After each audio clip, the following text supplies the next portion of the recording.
ram tur khia o lu mil le ne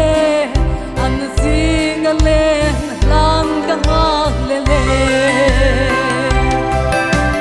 ram ka hun a khwa le tui ka ni be ram no en be moi khi le lu ngai boy na she om na reng reng min si mai to lo o ka ram noa ma ram lo thu hi shil zel na nge leng song te dam na sing nun par vein vang pang par moi na hia lai ri lan mi thoi dam zo ke kanam ram sun leng in o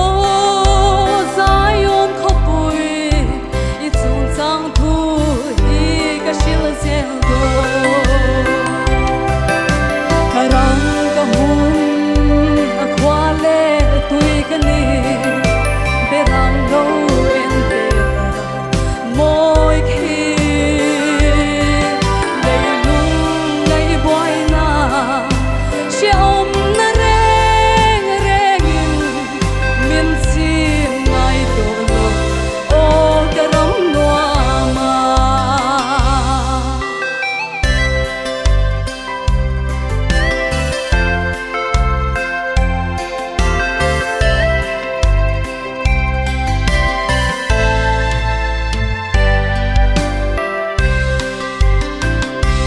ro rel ni a ngai to em me in ring reng ro la thu tiam anga swal ngai dam na chang te ho rut pui a chuang mo lim ten le sing nun ngai lo ten o be ram no e mangai phone ve a kan leng to ang karang ka hun a khwa le tui ka ni be ram no en be moi khi le lung ngai boy na